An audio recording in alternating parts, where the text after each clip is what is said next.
Hello and welcome to New Future.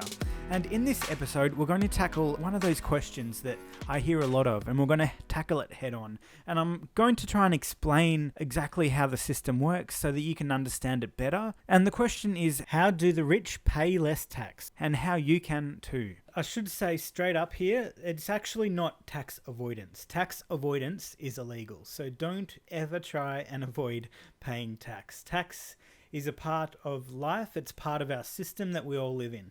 So it's actually only tax minimalization and maximize the amount of money that you keep. And so the real question that we should be asking is, how do the rich make their money? That's the first thing we want to answer.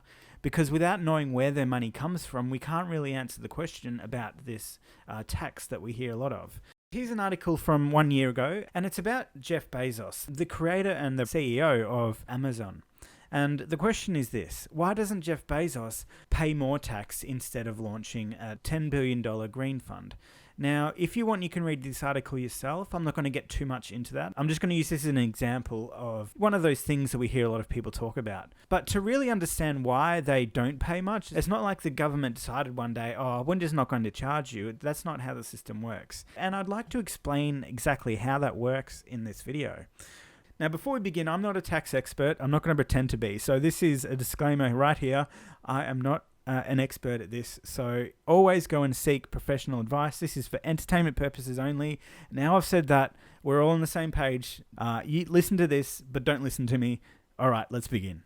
So let's begin with this first question. How do most people make their money? Well, most people make their money like this. They will trade their time for money. It's a simple equation. This is what our school system's built on. It's built on creating happy workers so that everyone can go to work, make money, and keep civilization running.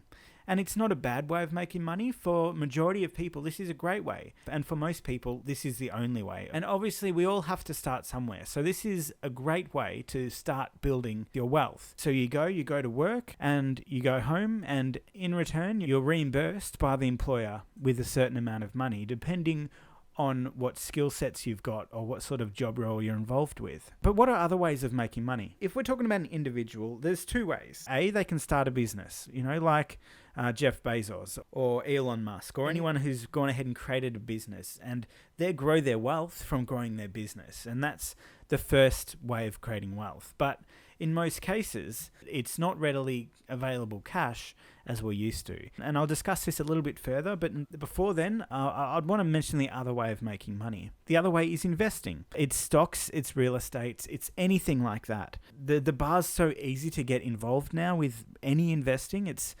really easy. And there's apps you can download, jump straight on, you're up and running pretty quick, and you're ready to go. You can start buying stocks and actually getting a return on your money. There's always those people who don't have that sort of personality or that vision to be able to run a business, which is fine, but everyone should have the ability to invest in some description, putting money into other businesses, giving your money to them so that they can in turn grow that money for you. So if we go back to this other equation here, that most people will trade their time for money, this is one of the worst ways of trying to become wealthy. It is very rare, it's very hard to become a millionaire simply by trading your time for money. So most people believe tax is like this. You go to work and the government will take a percentage of how much you make. And that is basically how it works if you're trading time for money. But for most people, investors, tax is very, very different. And why is this? Well, the way that any wealthy person makes their money is by either creating a business. This could be in stocks, real estate, Bitcoin, things like this.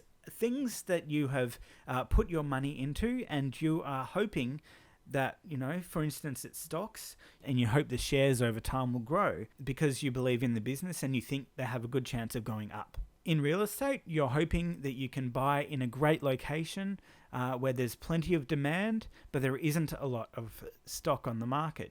You want to try and buy in an area that has a limited amount of available houses, but there is a huge demand for in that area. Now, before we move on to really explaining this question, there's another thing we need to understand.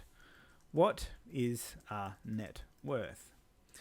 Now, this is a simple question, and this is one that a lot of people don't quite understand. There'll be a lot of people who will see this question and be, right, so this is how much money you've got, right? This is how much money is in your bank account. And that's exactly not correct. And this is the big deciding factor on how much tax they'll pay. How does one calculate their net worth? There's two main points. These two main points are assets minus liabilities. I've pulled up this calculator from moneysmart.gov.au. It's an Australian website, so I'm sure there's ones in your region that are very similar, but I'm going to use this as the example for my explanation.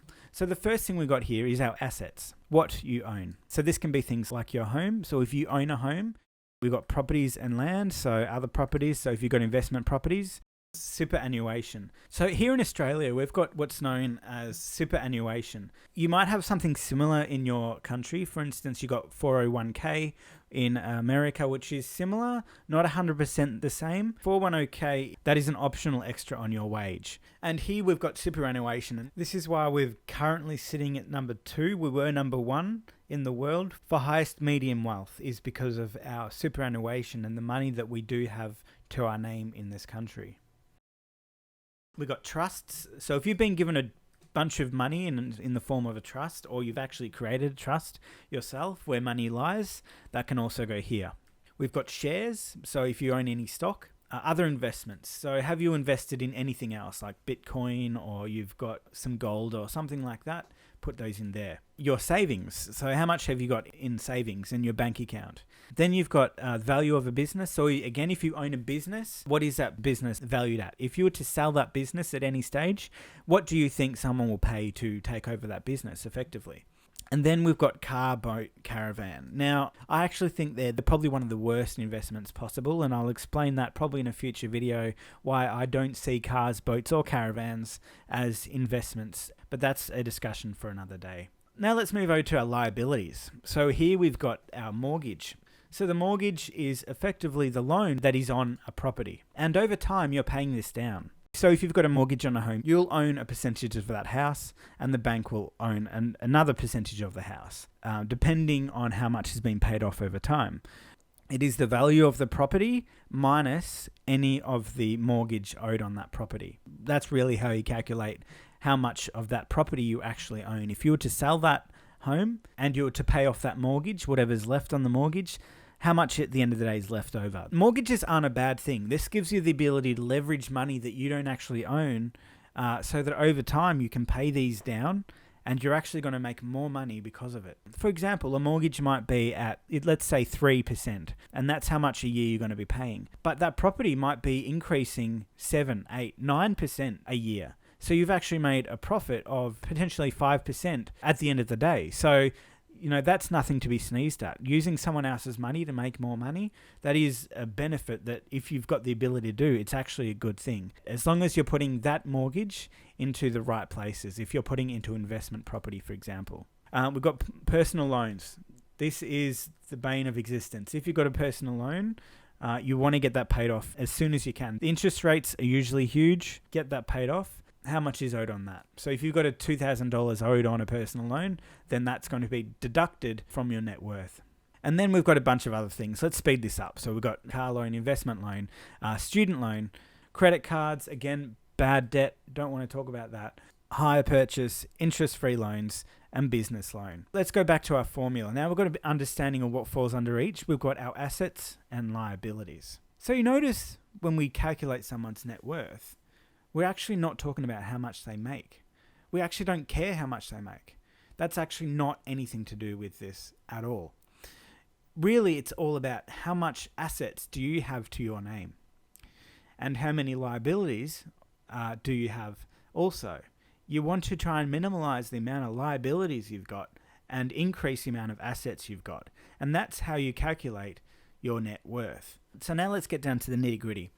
Back to this question. How do the rich pay less tax? Well, the thing is, even though on paper it might look like they could be making billions of dollars a year, they're not actually getting paid that. No one's actually putting $4 billion in their bank account or, $100 million in their bank account. It doesn't work that way. The way that it works is that their assets are just increasing over time. So if we look at Jeff Bezos, the reason why he's so rich is because he owns a large percentage of Amazon stock. And the price of Amazon stock Just keeps going up and up and up. So when you calculate this net worth, he's actually very wealthy. If we type into Google, we can see there is 180.6 billion US dollars. And that's how all of the wealthy people are making their money. They're investing. They're not working their way to profits. They're investing all of their money that they've got. And that's how they're making their money. So why don't they pay so much in tax? Because there's one thing which a lot of people don't know, and it's what's known as unrealized profits. Unrealized profits are basically profits that you haven't made yet. For example, let's say I put $100,000 in the stock market, and over the next 3 years, it goes to $130,000 in the stock market. Then I've actually made a profit on paper of $30,000. However, the thing with this is that that profit is unrealized. I haven't taken that out of the market yet. As soon as I take that out of the market, I'm realizing my profits. And as soon as it's taken out, the tax man comes. And the tax man says, right, now you've realized this profit, we can now charge tax on that money that you've taken out. But any unrealized profits, if we weren't to take that out, and that was to stay in the stock market, that is unrealized. So you can't be charged on tax because you haven't taken it out of the market yet. It is only known as a profit once it's taken out. So let's look at Jeff Bezos again. So most of his net worth is held up in businesses, for example, Amazon. But it is unrealized wealth. That wealth has not been taken out of the market yet. And he does. Over time, he's been taking some small amounts out. If he takes all of his stock, if he was to realize all of his profits. So let's say he's $180.6 billion. Let's say that's all held up in Amazon, which it'll be spread out over, various businesses. But for this sake, let's just say it's all held up in Amazon. As soon as he takes that, he loses all control of that business. He's no longer a shareholder in that business. He has no say of what that business does. And as long as he holds onto those shares, whether he's the CEO or not, he still has the control of that business. So that is one of the main reasons why he hasn't taken it out. And let's say he did take it all out. Then all of a sudden that is realized profits. And then he's able to be taxed on that profit. But as long as it's unrealized, you won't be charged any tax on it until it's taken out of the market.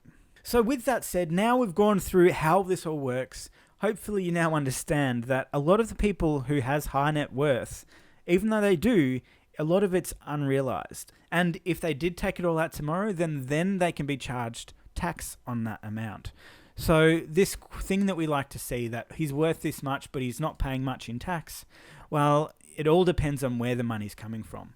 Anyway, we'll leave it there. So hopefully you found some of this interesting, and it has opened your eyes to a little bit of how the system works. It's really a system that's built on help investors, really. So that's why it's best to start investing as soon as you can, because it's the best way of making money. So thanks for watching. I hope you found this interesting. And since this is only my third video, please, if you do happen to find this video, that's great. Please subscribe. I'm going to have all sorts of videos like this in the future. So at the moment, I'm probably only one listening to myself, but that's fine. I'll just keep doing it anyway. So thanks for watching, and I'll see you in the next video. See ya.